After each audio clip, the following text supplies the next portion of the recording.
నోటిఫికేషన్ల గురించి ఎన్ని ర్యాంకుల సంఖ్యలు మనకి వినిపిస్తున్నాయో అందరం చూస్తున్నాము. ఎన్ని అంటే అసలు ఏ లెక్కల బుక్‌లో గూడా అన్ని ఉండవు. ఏ లెక్కల సార్ గూడా అన్ని లెక్కలు చెప్పలే మనకి. అన్ని లెక్కలొస్తున్నాయి మనకి. అన్ని రౌండ్ ఫిగర్‌లొస్తున్నాయి అన్నట్టు. ఫస్ట్ ఏమో 9,000 అన్నారు. తర్వాత 17,000 అన్నారు. తర్వాత 22,000 అన్నారు. తర్వాత 30,000 అన్నారు. ఇప్పుడు 1,00,000 అంటున్నారు ఏకంగా. వామ్మో! అసలు ఉట్టిగా నంబర్లు చెప్తేనే నోటిఫికేషన్‌లు వచ్చి పోయే అంత టాలెంట్ ఉంది వీళ్ళకి. నాకు అర్థం కావట్లే. డైరెక్ట్ 1,00,000 పోయిర్రిగ.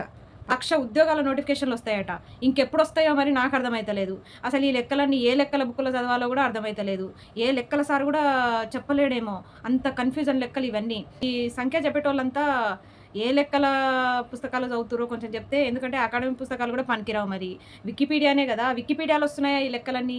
ఈ రౌండ్ ఫిగర్‌లన్నీ వికీపీడియాలో వస్తున్నాయా మరి? అర్థమైతలేదు. ఇప్పుడు మా లెక్కలు మేము చెప్తాం వినండి. మా నిరుద్యోగుల లెక్కలు కూడా మీకు తెలవాలి కదా! 2, 32, 5, 6, 10. ఓకే. ఇవన్నీ ఏంది? మా లెక్కలేంది అనుకుంటున్నారా? మా లెక్కలు 2 కళ్ళున్నాయి కదా! ఏ కళ్ళతోటి మీరు చూసి ఇవన్నీ చెప్తున్నారో, ఏ చేతులు 2 చేతులతోని చెప్తున్నారో, మీ గుడ్లు మేము పీకేస్తాం ఇలాంటి పిచ్చి పిచ్చి లెక్కలు చెప్తే. 32 పళ్ళు రాలుతాయి. ఇంకొకటి 5, 6, 10 ఇవన్నీ నా చెప్పుల నంబర్ అయితే 5. మిగతా వాళ్ళ చెప్పుల నంబర్ 6, 10 ఇట్లా ఉంటాయి కదా! అందరి చెప్పుల సైజు కలుపుకొని చెప్తున్నా నేను. బరాబర్ ఇరుగుతాయి.